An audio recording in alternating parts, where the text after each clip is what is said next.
पंचगंगा नदीतील प्रदूषणामुळे इंगळीसह नदीकाठावरील गावांना दूषित पाणी पुरवठा होतोय। प्रदूषण करणाऱ्या लक्ष्मी औद्योगिक वसाहतीमधील कारखान्यांवर प्रदूषण मंडळ कारवाई करत नाही, त्यामुळे नागरिकांचा जीव धोक्यात आलाय। प्रदूषण करणाऱ्या कारखान्यांवर कारवाई करावी, अन्यथा इंगळी ग्रामपंचायत आणि तलाठी कार्यालयाला टाळं ठोकण्यात येईल।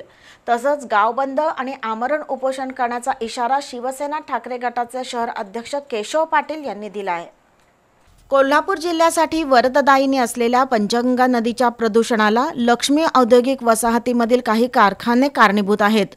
प्रक्रियाने केलेलं केमिकल मिश्रित सांडपाणी थेट पंचगंगा नदीत सोडलं जातंय, पण त्याकडे प्रदूषण नियंत्रण मंडळाचं लक्ष नाही। त्यामुळे नदीकाठावरील गावांना अक्षरशः काळ्या पाण्याची शिक्षा भोगावी लागत आहे। सांडपाणी पंचगंगेत थेट मिसळत असल्यानं नदीकाठावरील गावातील नागरिकांचं आरोग्य धोक्यात आलंय। प्रदूषणास कारणीभूत असणाऱ्या कारखान्यांवर कारवाई करण्याची मागणी होतीये। याकडे लक्ष वेधण्यासाठी शिवसेना ठाकरे गटाचे शहर अध्यक्ष केशव पाटील यांनी आंदोलनाचा इशारा दिलाय।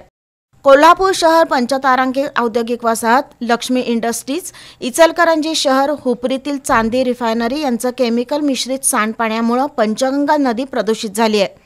हातकणंगले तालुक्यातील रुकडी, माणगाव, साजणी, तिळवणी, रुई, चंदूर, पट्टणकोडोली, इंगळी, तळणगे या गावातील शेतजमिनी बाधित झाल्यात। शिवाय पिण्याचं पाणी दूषित झालंय। नदीकाठावरील नागरिकांना त्वचारोग, कॅन्सर, पोटाचे विकार होत आहेत। प्रदूषण नियंत्रण मंडळाच्या अधिकाऱ्यांचं या प्रश्नाकडे दुर्लक्ष झालंय।